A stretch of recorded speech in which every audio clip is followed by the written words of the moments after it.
Hari ini kita memperingati hari Pentakosta, hari pencurahan Roh Kudus. Kita akan merenungkan satu tema, yaitu keberanian surgawi. Nah, sebelum kita merenungkan tema tentang keberanian surgawi, saya perlu memberikan satu penjelasan yang seringkali disalah mengerti, khususnya oleh gereja-gereja tertentu. Ya. Pencurahan Roh Kudus atau hari Pentakosta yang terjadi pada hari Pentakosta itu adalah yang sebetulnya memenuhi janji atau menggenapi janji yang disampaikan oleh Tuhan Yesus. Di dalam farewell discourse-nya Tuhan Yesus, yaitu pengajaran perpisahan, malam terakhir sebelum Tuhan Yesus naik kayu salib, dia menyampaikan pengajaran tentang Roh Kudus. Dia berkata demikian. Jikalau penghibur yang akan kuutus dari Bapa datang, yaitu roh kebenaran yang keluar dari Bapa, ia akan bersaksi tentang aku. Dari Roh Kudus itu ketika diutus oleh Bapa, kepentingannya bukan untuk supaya orang Kristen tahu betapa kuasanya Roh Kudus, betapa saktinya orang yang dipenuhi dengan Roh Kudus, bukan. Tetapi supaya oleh Roh Kudus orang diberanikan bersaksi tentang Kristus. Itu Yohanes pasal 15 ayat 26. Dan apa yang dikatakan dan dijanjikan oleh Tuhan Yesus itu tergenapi pada hari Pentakosta waktu itu. Jadi hari Pentakosta itu hari di mana pencurahan Roh Kudus menandai lahirnya gereja. Yaitu yang dikatakan oleh Tuhan Yesus pada waktu dia bertanya kepada para rasul-rasul, menurut kata orang siapakah aku? Lalu murid-murid mengatakan, Tuhan, banyak yang ngawur, ada yang mengatakan engkau Yohanes Pembaptis yang bangkit, ada yang mengatakan engkau adalah Elia yang datang kembali. Oke, kalau itu ngawur menurut kalian, aku ini siapa? Lalu Petrus menjawab, engkaulah Mesias, anak Allah yang hidup. Lalu Tuhan Yesus berkata, Petrus, di atas batu karang ini. Artinya apa? Di atas pengakuan bahwa Yesus adalah batu karang, aku akan mendirikan gerejaku. Maka pada waktu hari Pentakosta, ketika kemudian Petrus dan rasul-rasul yang lain dipenuhi dengan kuasa Roh Kudus, mereka berkhotbah menyaksikan tentang Yesus, dikatakan 3.000 orang. Dari sekian 3.000 orang itu banyak yang tadinya ikut berteriak-teriak, salibkanlah Yesus, salibkanlah Yesus. Tetapi sekarang mereka bertobat dan menerima Yesus serta mengaku Yesus sebagai Mesias. Persis seperti pengakuan Petrus tadi. Maka itulah berdirinya gereja. Itu terjadi pada waktu peristiwa pencurahan Roh Kudus.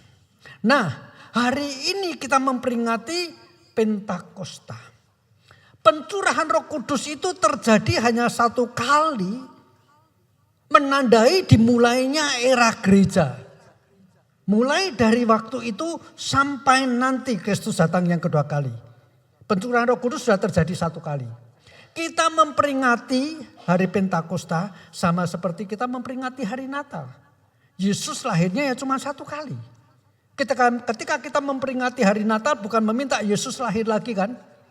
Kita memperingati Pentakosta seperti kita memperingati Jumat Agung. Memperingati pengorbanan Kristus di atas kayu salib. Tapi kita tidak minta Kristus mati lagi di kayu salib kan. Juga memperingati hari Paskah. Bukan berarti Tuhan Yesus bangkitnya berulang kali. Demikian juga kita hari ini memperingati hari Pentakosta.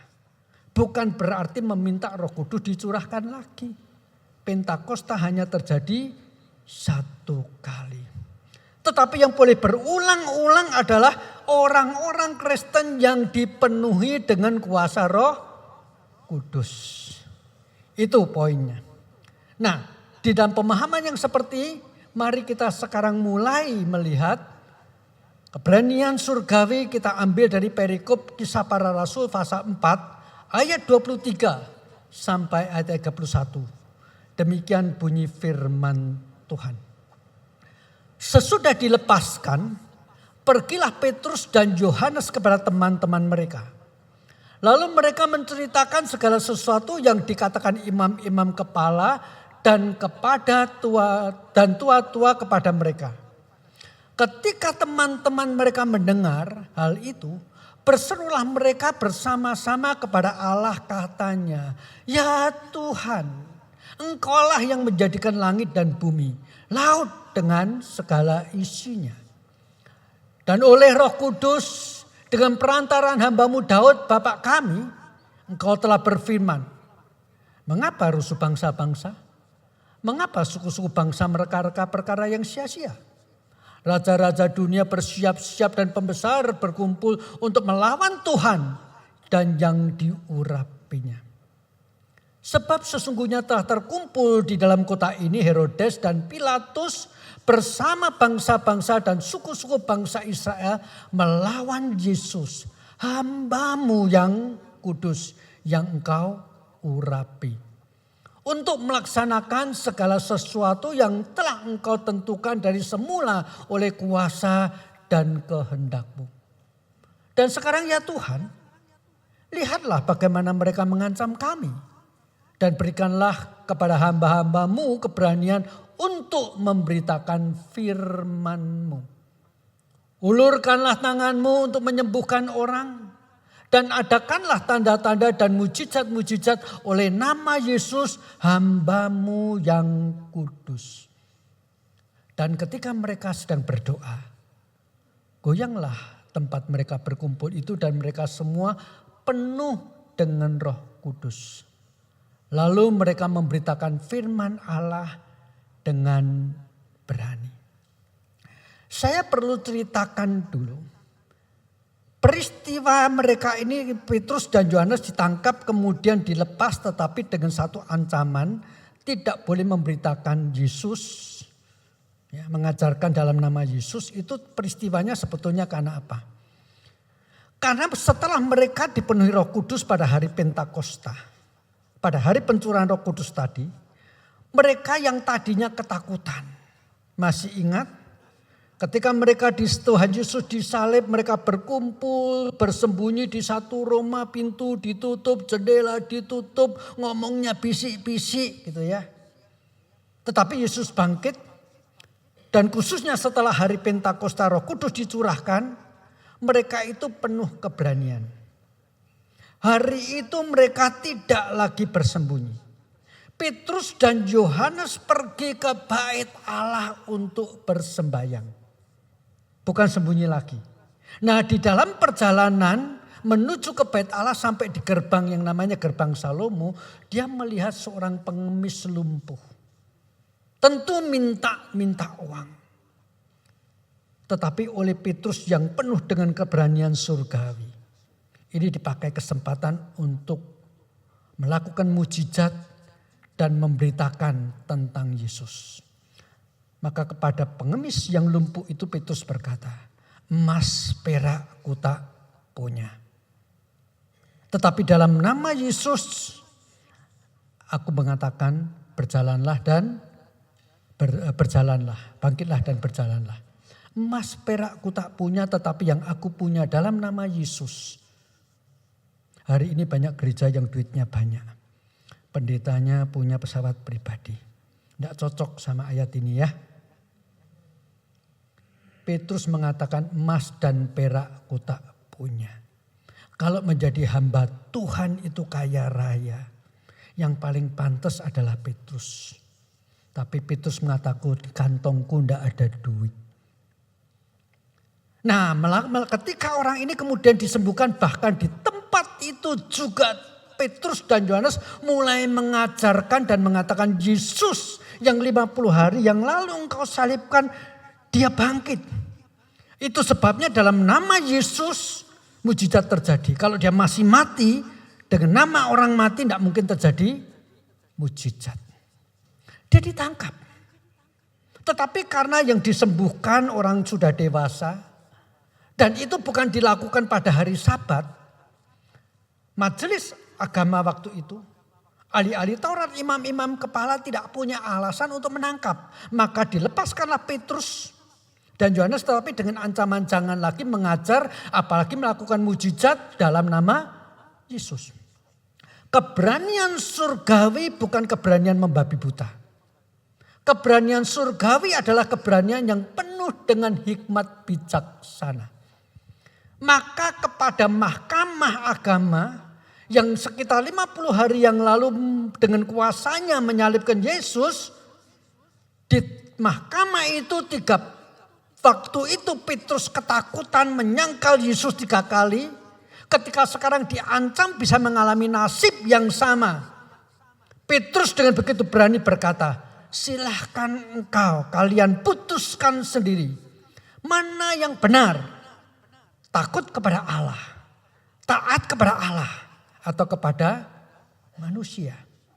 Sebab tidak mungkin bagi kami untuk tidak mengatakan apa yang kami lihat dan apa yang kami dengar. Itu keberanian surgawi yang penuh hikmat bijaksana, bukan? Kenapa saya katakan demikian? Ada orang yang kelihatannya berani tapi bagi saya sebetulnya dia licik. Lempar batu, sembunyi tangan. Jadikan orang lain yang tidak tahu apa-apa dan yang tidak bersalah jadi korbannya. Ada seorang pendeta asal Jawa Tengah. Tidak tahan dengan kondisi kekristenan dalam tanda kutip kurang mendapatkan keleluasaan di Indonesia. Pindah ke Eropa. Di Eropa maki-maki agama lain. Dengan kalimat-kalimat kasar. Kalau gentleman di Monas dong. Jangan di Eropa. Keberanian yang sebetulnya kalau sampai terjadi apa-apa yang jadi korban adalah orang Kristen di Indonesia. Bagi saya itu bukan keberanian. Licik, brutal. Paulus, Petrus dan murid-murid yang lain punya keberanian yang dipenuhi dengan hikmat bijaksana. Maka setelah mereka dilepas dengan ancaman yang seperti ini, mereka kembali kepada murid-muridnya, kepada teman-temannya dan mengatakan ancaman tadi. Dan mari kita lihat bagaimana respon daripada teman-temannya. Ya. Jadi sebetulnya dalam hal ini kalau kita berbicara tentang Pentakosta, itu bukan cuma sekedar turunnya Roh Kudus itu mempunyai satu tanda-tanda manifestasi yang luar biasa. Roh Kudus, berbahasa roh, lalu mujizat-mujizat, bukan itu. Tetapi yang lebih penting adalah orang yang dipenuhi Roh Kudus adalah orang biasa yang kemudian menjadi luar biasa. Penuh keberanian surgawi yang disertai hikmat. Oleh karena Roh Kudus bekerja dalam dirinya. Itu kuasa adalah keberanian surgawi. Maka itu sebabnya setelah mereka dilepaskan, mereka kembali teman-temannya. Mari kita lihat respon mereka. Kita baca lagi ayat 23-24. Sesudah dilepaskan itu tadi ya. Pergilah Petrus dan Yohanes kepada teman-temannya mereka. Lalu mereka menceritakan segala sesuatu, maksudnya ancaman yang mereka terima. Ya. Ketika teman-teman mereka mendengar itu, berserulah mereka bersama-sama. Dan berdoa. Dan doanya dimulai dengan satu kalimat. Ya Tuhan, Engkaulah yang menjadikan langit, bumi, laut dan segala isinya. Bagi kita kelihatannya kalimat ini ya Tuhan Engkaulah yang menjadikan langit, bumi, laut dengan segala isinya. Itu biasa-biasa saja. Tetapi bagi orang Yahudi kalimat itu mempunyai bobot teologi yang sangat berat sekali. Inti daripada keyakinan iman mereka. Itu kalimat itu. Kenapa? Karena sebetulnya melalui kalimat tadi, disitulah mereka sadar keberanian surgawi itu muncul di situasi yang berbahaya. Mereka dapat ancaman. Ada kemungkinan mereka bisa dipenjara, dianiaya, bahkan bisa kehilangan nyawa. Tetapi mereka kenapa berani? Karena mereka mendasari keberanian mereka di dalam konsep iman yang benar. Ya itu kan bukankah bahaya itu muncul dalam keberanian itu harusnya muncul dalam kondisi yang berbahaya. Kalau tidak ada apa-apanya, tidak ada risikonya apa-apa, kita berani, itu namanya bukan berani. Kalau nggak berani justru nggak normal. Tetapi kalau ada risiko tetap berani melakukan, itu baru namanya berani. Tapi bukan berani seperti yang tadi saya contohkan. Dari tempat lain, dari luar negeri, yang tidak mungkin ditangkap. Menyampaikan sesuatu yang negatif terhadap agama lain yang bisa jadi korban kita yang di tempat ini. Itu sebabnya terus terang kalau saya kenal dia saya tantang. Ngomong itu di Monas. Jangan di luar negeri. Ya. Keberanian bukan dalam situasi yang aman baru muncul. Dalam kondisi potensi menghadapi resiko berani itu yang namanya keberanian surgawi karena Roh Kudus. Dan kenapa mereka dalam potensi bisa mengalami bahaya, bahkan mengalami kematian, mereka berani. Karena keberanian mereka didasari pada iman, pada kuasa Allah yang mutlak.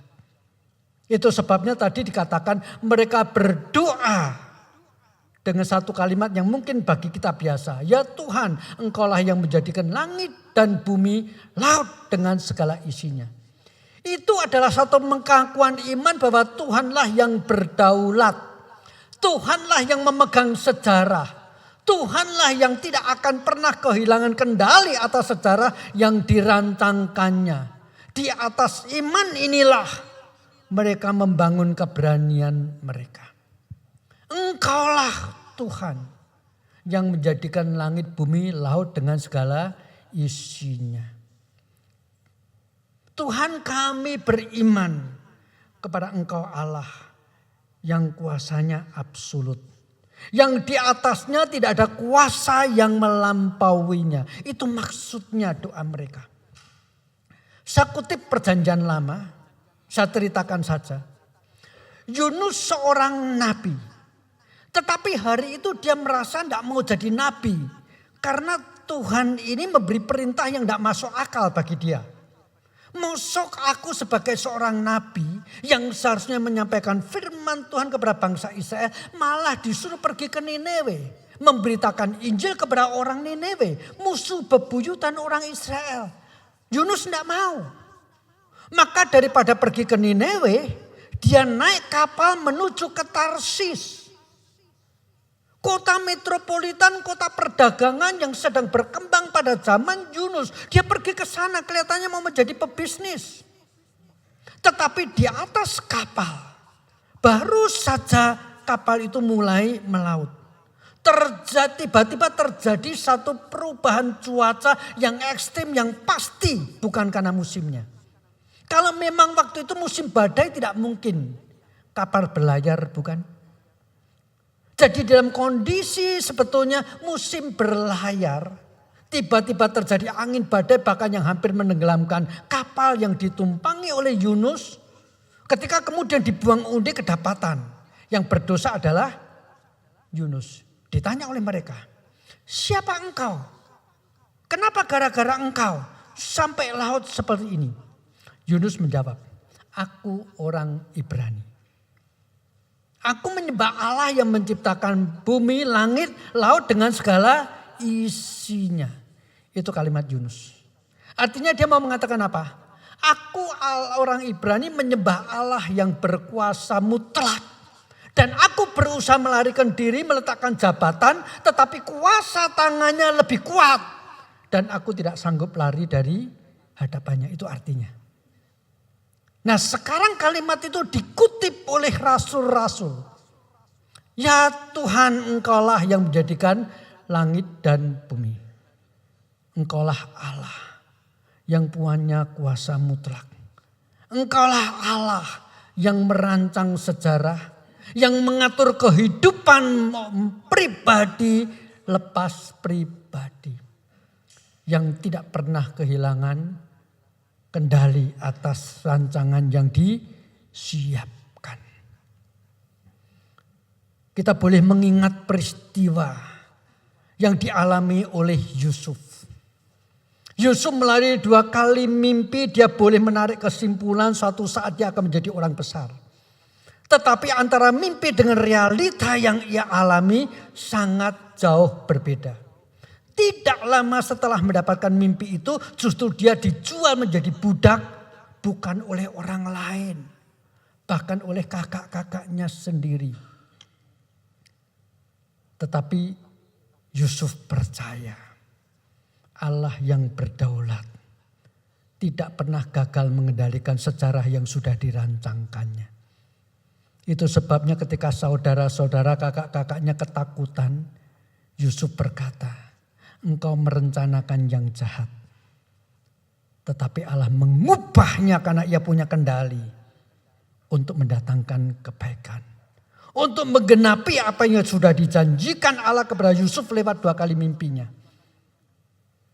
Itu artinya beriman dan mempunyai keberanian surgawi. Karena percaya Allah mengendalikan hidup.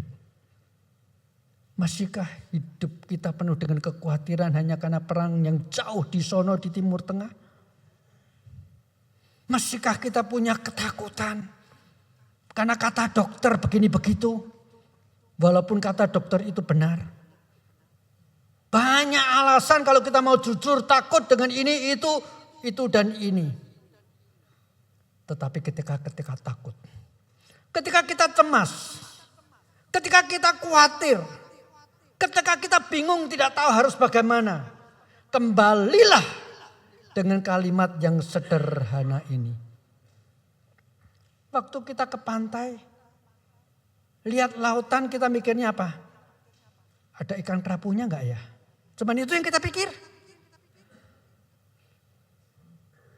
Waktu kita pergi ke gunung melihat langit yang cerah. Lalu kita cuma ngomong, di Jakarta enggak dapat langit biru kayak begini. Gitu toh. Kok kayak peramal cuaca aja. Tetapi kalau kita punya iman, sampai ke pantai, melihat langit, kita mengkonfirmasi iman kita kepada Tuhan. Tuhan, engkaulah yang berdaulat 100% atas hidupku. Semua yang engkau rancangkan, entah itu baik atau seolah-olah kurang enak, aku percaya di dalam rancanganmu akhirnya akan mendatangkan kebaikan. Itu keberanian surgawi karena iman yang benar. Bahwa Allah adalah Allah yang berdaulat. Dan setelah mereka mengatakan demikian, membuktikan bahwa mereka percaya bahwa Allah yang mengendalikan sejarah. Itu sebabnya kemudian mereka mengutip dalam doanya. Dan oleh Roh Kudus dengan perantaraan hamba-Mu Daud, Bapa kami, Engkau telah berfirman, mengapa rusuh bangsa-bangsa, mengapa suku-suku bangsa mereka perkara yang sia-sia? Raja-raja dunia bersiap-siap dan para pembesar berkumpul untuk melawan Tuhan dan yang diurapi. Yang dimaksud oleh mereka ketika mengatakan raja dunia bersiap-siap dan para pembesar, itu yang dimaksud oleh ayat ini ketika mereka berdoa itu adalah Herodes dan Pilatus, tua-tua agama berkumpul untuk melawan Yesus, bahkan menyalibkan. Dan mereka mengutip itu dari Mazmur yang ditulis oleh Daud. Nah, saya berbicara ketika mereka berdoa Daud, sangat mungkin sekali sambil berdoa mereka itu terbayang bagaimana Daud merobohkan siapa? Merobohkan Goliat. Sosok emang Daud ini tidak berpikir bahwa Goliat yang begitu tinggi, seluruh tubuh sampai kepalanya ditutup dengan baju perang yang seolah-olah tidak ada selanya sama sekali. Apa dia tidak tahu? Tahu. Apa Daud tidak punya kekhawatiran sama sekali bahwa ketika dia berani maju melawan Goliat, ketika Saul saja takut, dia tidak ada kemungkinan kalah. Secara manusia tahu. Sudah sasarannya diperlengkapi dengan pakaian perang yang begitu rapat. Tinggi besar, dia tahu ada potensi. Tetapi kenapa dia berani? Karena dia percaya Yang ditantang oleh Goliat adalah barisan tentara Allah. Yang ditantang oleh Goliat bukan Daud. Yang ditantang oleh Goliat adalah Allah. Dan Goliat ketika menantang Allah Daud di dalam keberanian surgawi maju. Ketika mereka mengutip tulisan Daud, mereka mengutip Mazmur nomor 2. Mari kita lihat Mazmur nomor 2 ayat 1 sampai 4. Tulisan asli daripada Daud bunyinya kayak apa? Mazmur 2 ayat 1 sampai 4. Mengapa rusuh bangsa-bangsa? Mengapa suku bangsa mereka perkara yang sia-sia? Raja-raja dunia bersiap-siap dan para pembesar bermufakat bersama-sama melawan Tuhan yang diurapinya.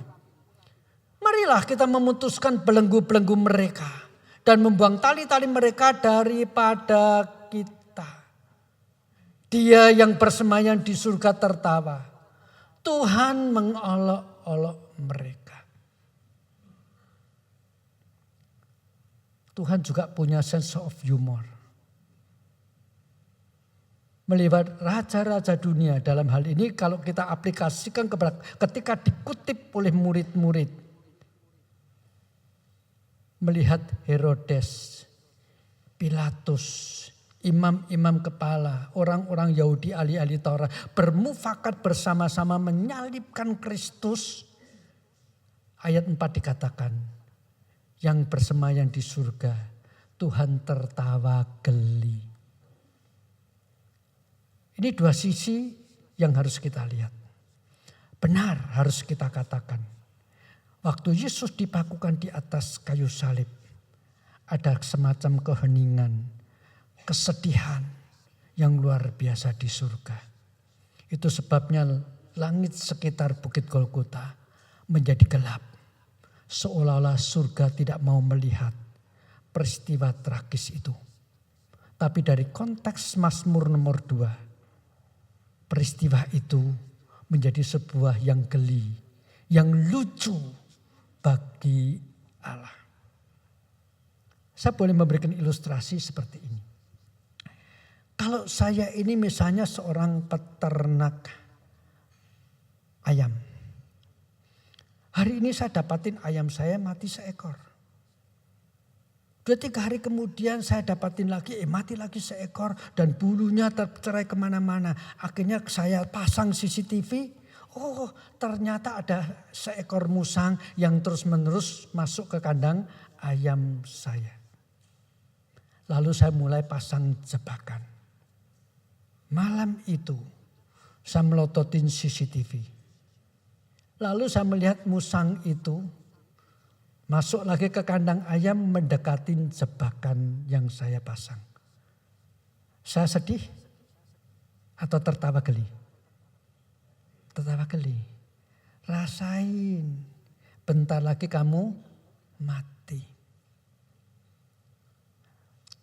Dia yang bersemayam di surga tertawa. Mengolok-olok Herodes, Pilatus, imam-imam yang menyalibkan Yesus. Mereka masuk jebakan. Mereka pikir mereka mematikan Tuhan Yesus, tetapi justru membuat Yesus diurapi oleh Bapa menjadi Mesias. Mereka pikir dengan Yesus mati ajarannya tidak akan berkembang lagi, tidak lagi meluas karena pendirinya atau pemimpinnya sudah dibunuh mati. Tetapi justru setelah Yesus naik ke surga dan Roh Kudus dicurahkan, kekristenan mulai berkembang dan tidak bisa dihambat. Itu keberanian karena keberanian surgawi yang didasari iman yang benar. Bahwa Allah yang merencanakan sejarah dunia dan tidak meleset ketika merencanakan semuanya itu. Dan yang selanjutnya, keberanian surgawi itu didasari karena kesadaran banyak orang butuh Injil. Itu sebabnya di dalam doa mereka kemudian mereka mengatakan, dan sekarang ya Tuhan lihatlah bagaimana mereka mengancam kami dan berikanlah kepada kami hamba-hambamu ini keberanian untuk memberitakan firman-Mu. Mereka bukan berdoa untuk menyingkirkan musuh. Tuhan, jikalau Engkau bisa dengan segala kuasa-Mu yang tidak terbatas, apalagi setelah kami dipenuhi dengan Roh Kudus bisa melakukan mujizat, boleh enggak Tuhan kami tunjuk jari kami kepada mereka dan mereka kesambar petir. Mereka bukan doa seperti itu. Mereka bahkan bukan meminta kenyamanan diri. Tuhan, nyatakanlah kuasa Roh Kudus-Mu supaya kami diterima oleh banyak orang. Supaya kami boleh bangga, supaya kami boleh tepuk dada. Enggak. Ketika Roh Kudus turun, dia akan bersaksi tentang Kristus. Itu tadi Yesus berkata demikian. Mereka bahkan bukan minta supaya dijauhkan dari ancaman. Tetapi yang mereka minta keberanian memberitakan Injil. Karena mereka tahu banyak orang di dalam tawanya menyimpan duka. Dan orang yang di dalam tawanya menyimpan duka butuh Injil. Bukankah itu lagu yang kita nyanyikan? People need the Lord. Mereka perlu Injil. Keberanian mereka didasari bukan kepentingan diri. Keberanian mereka didasari karena kebutuhan orang lain. Tuhan berikan kami keberanian surgawi. Karena orang lain membutuhkan. Bukan karena kami nyaman. Bukan karena tanpa bahaya.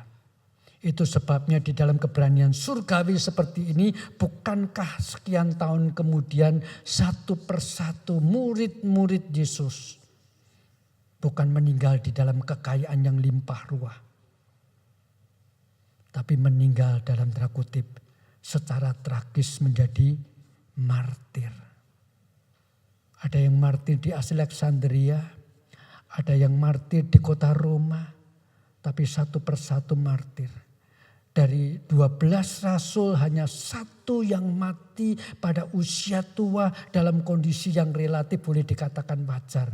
Yohanes Rasul saja. Yang lain penuh keberanian, setia memberitakan Injil karena keberanian surgawi sampai hari mereka martir. Mereka melakukan itu karena keberanian di dalam kesadaran orang lain butuh Injil. Mari kita melihat selanjutnya. Dan ketika mereka berkata, memang kemudian mereka berdoa, ulurkanlah tanganmu untuk menyembuhkan orang. Dan adakanlah tanda-tanda dan mujizat-mujizat oleh nama Yesus hamba-Mu yang kudus. Memang mereka meminta mujizat, tetapi permintaan mereka tentang mujizat ini harus kita pahami menurut konteks dan situasi waktu itu. Yang pertama jangan lupa, sekitar 50 hari yang lampau, Kristus dikenal oleh masyarakat sudah mati di kayu salib. Memang murid-murid tahu persis Yesus bangkit, tetapi yang lebih viral itu adalah mayatnya dicuri oleh murid-murid. Memang kuburannya kosong. Tapi kuburan kosong ini tidak menjadi bukti bahwa Yesus bangkit. Tergantung penilaian dan kacamata siapa. Para rasul ngomong kubur kosong karena Yesus bangkit. Orang Kristen percaya kubur kosong karena Yesus bangkit. Tetapi kalayak ramai, iya kosong, karena apa? Mayatnya dicuri oleh murid-murid. Maka mujizat itu perlu untuk membuktikan. Kalau memang Yesus ini tidak bangkit dan mayatnya dicuri oleh murid-murid, kenapa melakukan mujizat dalam nama Yesus terjadi.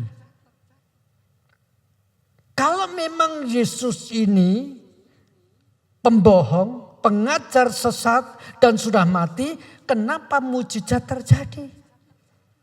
Jadi mujizat diminta oleh murid-murid sebagai tanda bagi orang tidak percaya. Yang kedua, mujizat itu perlu karena kita harus memahami orang Yahudi pada zaman dahulu pemeluk agama Yahudi yang ekstrim dan sangat kaku. Berpindah kepada pengajaran yang lain yang berbeda itu mati hukumnya. Minimal pada zaman Tuhan Yesus karena pemerintah Romawi tidak memberikan hak kepada orang-orang Yahudi membunuh atau memberikan vonis mati kepada orang-orang yang melanggar agamanya, minimal bisa dikucilkan. Masih ingat di dalam Injil Yohanes pasal 9 dicatat ada seorang yang sejak kecil, sejak lahir buta, disembuhkan oleh Tuhan Yesus. Lalu ditanya orang tuanya, betulkah anak ini adalah anakmu waktu lahir buta? Orang tua itu jawab demikian, betul ini anak kami waktu lahir buta. Ditanya lagi oleh ahli-ahli Taurat dan orang-orang Farisi dan imam-imam, kenapa sekarang dia jadi sembuh? Apa jawabannya? Dia sudah dewasa, tanya sendiri kepada dia. Dan Injil Yohanes memberi catatan. Orang tuanya tidak berani menjawab karena barang siapa percaya kepada Yesus akan dikucilkan.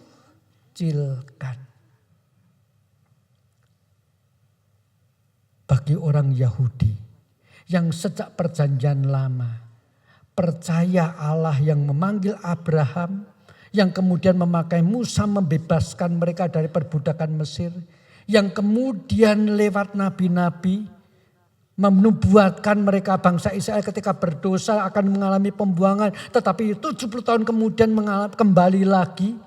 Pengalaman mereka sebagai orang Yahudi itu melihat Allah mereka dalam tanda kutip Allah perjanjian lama. Allah yang hidup. Sekarang harus mengakui Allah yang di dalam perjanjian lama ditekankan adalah Allah yang esa. Jangan lupa mereka belum punya konsep Allah Tritunggal. Sekarang harus mengakui Yesus adalah Tuhan. Tidak gampang. Akibatnya dibunuh mati. Itu sebabnya mulai terjadi aniaya orang Kristen pada awal-awal pertama bukan oleh Romawi, oleh orang Yahudi sendiri. Siapa yang membunuh Stefanus? Bukan tentara Romawi, orang Yahudi. Siapa yang menjebloskan Paulus ke dalam penjara? Bukan orang Romawi, orang Yahudi. Maka pada zaman itu orang Yahudi bisa secara manusia ya ini bisa percaya Yesus adalah Tuhan perlu tanda-tanda yang jelas. Maka mereka meminta Tuhan berikanlah kepada kami mujizat supaya mereka tahu Yesus yang disalibkan hamba-Mu yang kudus yang diurapi. Tuhan lakukanlah mujizat supaya dari agama yang begitu kaku, yang sudah berurat akar ratusan tahun lamanya, mereka diberanikan oleh karena tanda-tanda Roh Kudus lewat mujizatnya percaya Yesus adalah Tuhan. Mujizat itu perlu. Tetapi hari ini banyak orang Kristen sudah percaya minta mujizat. Mujizat yang aneh-aneh. Konteksnya sangat berbeda. Bukan saya tidak percaya bahwa Tuhan tidak lagi melakukan mujizat. Kita tetap percaya. Tapi mujizat tidak boleh lagi menjadi tanda bahwa seseorang dipenuhi dengan Roh Kudus. Di dalam Efesus pasal yang keempat, Paulus berkata, hendaklah kamu jangan mabuk oleh anggur, tetapi penuhlah dengan Roh Kudus. Lalu dia berkata, ketika engkau penuh dengan Roh Kudus, satu dengan yang lain, mengucapkan puji-pujian dalam Mazmur. Lalu dalam Efesus pasal 5 setelah mengatakan penuh Roh Kudus dikatakan, hai istri, tunduklah kepada suami, hai suami kasihlah istrimu sebagaimana Kristus mengasihi jemaatnya, bla bla bla. Hai anak, hai orang tua, hai hamba, hai tuan-tuan. Itu dalam Efesus pasal 4 ketika bicara soal Roh Kudus, penuh dengan Roh Kudus. Kemudian di dalam Kolose pasal 3, Paulus menulis kalimat seperti ini. Hendaklah perkataan Kristus dengan segala kekayaannya hidup dalammu. Perkataan Kristus dengan segala kekayaannya hidup dalammu. Setelah itu dia mengatakan, hendaklah kamu satu yang dengan yang lain. Berkomunikasi dengan mazmur pujian.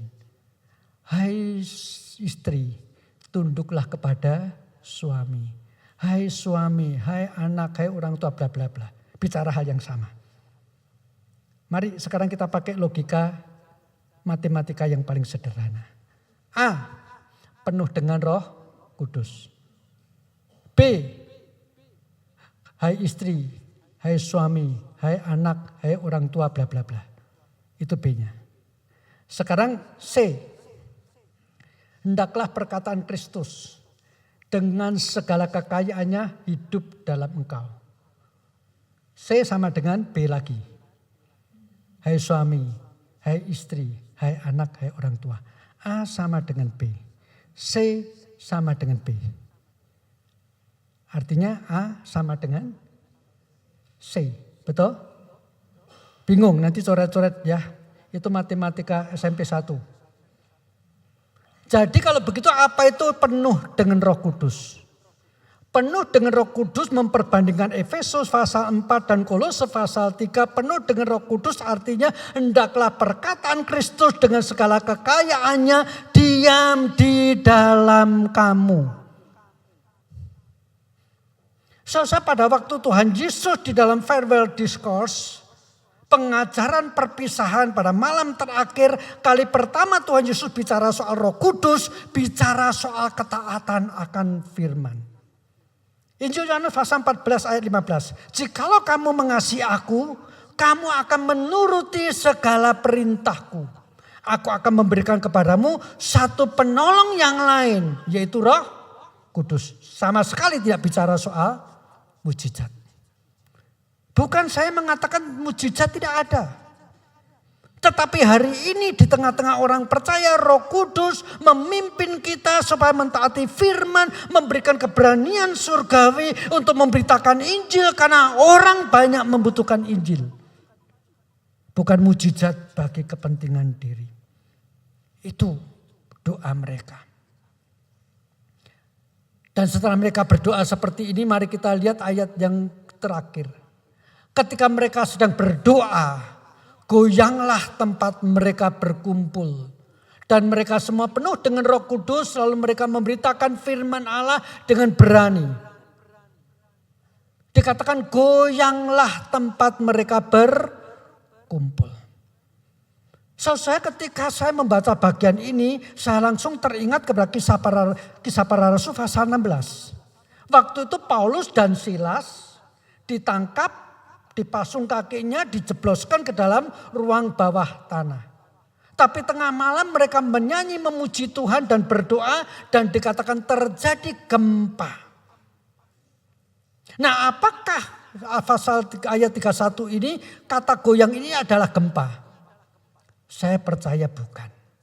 Tetapi ini tanda lokal. Bahwa Roh Kudus mendengar doa, bahwa Tuhan mendengar doa mereka dan sekali lagi mereka dipenuhi Roh Kudus. Bukan mendapatkan curahan Roh Kudus. Maka dikatakan, maka penuhlah mereka dengan Roh Kudus. Dan bukan, maka turunlah Roh Kudus atas mereka, bukan. Ini tanda lokal. Tempat mereka tinggal, rumah, tidak tahu gimana, pokoknya goyang. Tapi ini bukan gempa. Saya terus terang kemarin meneliti kata asli yang dipakai di dalam Filipi pasal 16 dan yang muncul di dalam bagian ini. Yang di Filipi 16 itu jelas. Kalau saya sebutkan bahasa Yunaninya kita tahu. Seismos megas.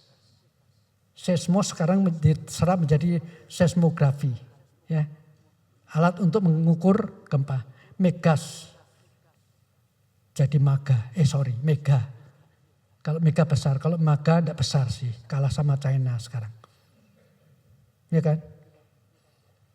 Megas, seismos megas. Tetapi yang di dalam ayat pasal 4 ini bukan seismos megas tetapi salewo, goyang. Yang secara bahasa asli artinya digerakkan, digoyangkan, membangkitkan. Ada semacam kesan artinya walaupun murid-murid sebetulnya tidak takut, tetapi dari kondisi berdiam diri digoyang supaya bangkit. Maka dikatakan penuhlah mereka dengan Roh Kudus dan diberikan keberanian memberitakan Injil. Ancaman tetap ada. Risiko masih mungkin terjadi. Tetapi mereka punya keberanian untuk mengabarkan Injil karena apa? Karena mereka banyak yang butuh Injil. Ancaman masih ada, tetapi kenapa mereka berani memberitakan Injil? Karena mereka beriman kepada Allah yang mengendalikan sejarah, termasuk mengatur hidup mereka. Dan perhatikan, ketika di sini dikatakan goyanglah, itu tanda kehadiran Roh Kudus yang berbeda dengan hari Pentakosta. Hari ketika Roh Kudus dicurahkan. Hari Roh Kudus dicurahkan dikatakan, maka terdengarlah suara seperti suara angin ribut. Tetapi tidak ada tersasa hembusannya. Cuma dikatakan terdengar seperti suara angin ribut. Lalu dikatakan apa lagi?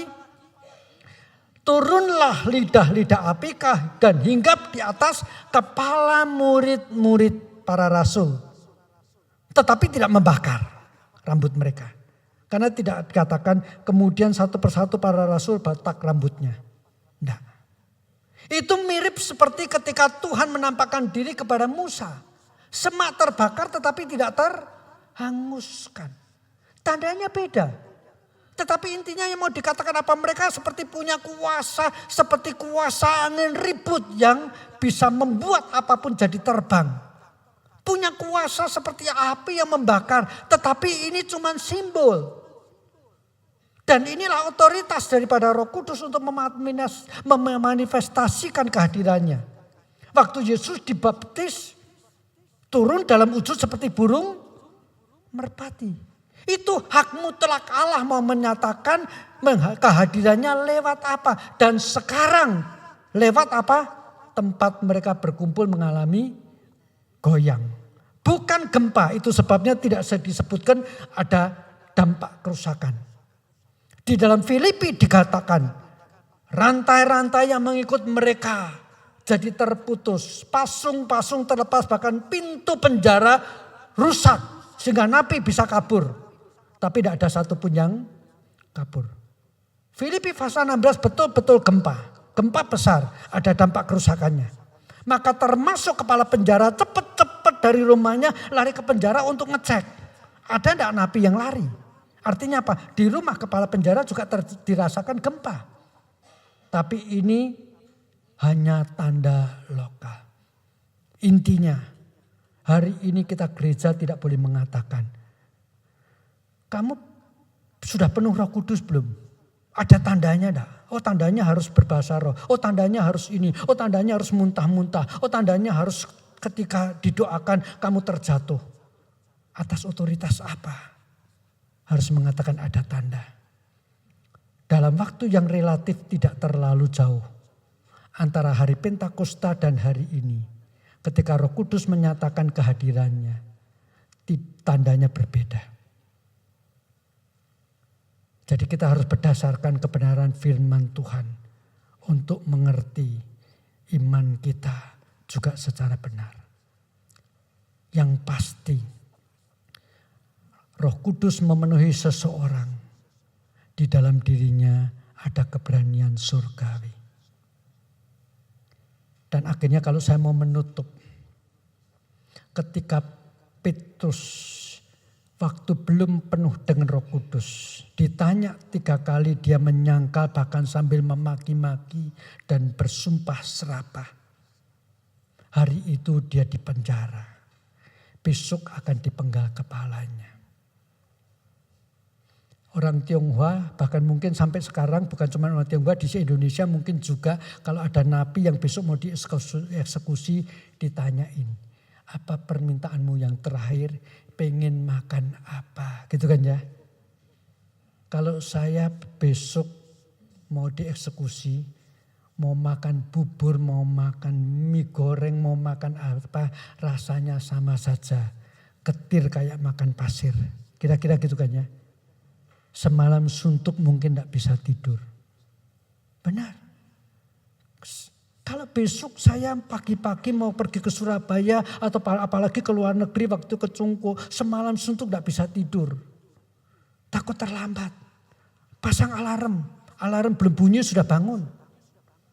Petrus hari itu besok mau dieksekusi, tidur nyenyak. Keberanian surgawi. Damai sejahtera surgawi yang melampaui segala akal. Dan itu seperti yang Yesus katakan. Dalam dunia engkau mengalami kesulitan, mengalami tantangan. Tetapi jangan takut, aku sudah mengalahkan dunia. Maka pada waktu Petrus dibebaskan dari penjara, sudah sampai di luar penjara, dia itu masih bingung. Ini mimpi apa beneran? Betul. Kisah para Rasul pasal 9 mengatakan Petrus ini masih bingung, ini beneran atau bukan. Dia rasa tadi kayak dituntun malaikat melewati satu pintu demi satu pintu sampai di luar. Ini mimpi atau beneran. Setelah sadar bahwa itu betul-betul, baru dia mulai pikir mau kemana ini. Lalu dia pergi ke rumah Markus. Di situ jemaat Tuhan sedang berdoa bagi Petrus. Ini keberanian surgawi. Mari kita bersama-sama ketika memperingati hari Pentakosta bertanya. Sudah berapa lama Roh Kudus yang tinggal di dalam diri kita, yang menyertai kita, beri kesempatan untuk memimpin dan memenuhi hidup kita. Dan bukan sebaliknya. Karena Roh Kudus ada di dalam diri kita. Kita terus berdoa supaya Tuhan membuat kita seperti orang sakti. Yang mana? Jikalau hidupmu dipimpin oleh Roh. Jikalau engkau berjalan bersama-sama dengan Roh. Biarlah hidupmu dipimpin oleh Roh. Dan bukan kita meminta Roh mengikuti langkah-langkah kita. Tidak. Itu hal yang dimaksud dengan keberanian surgawi.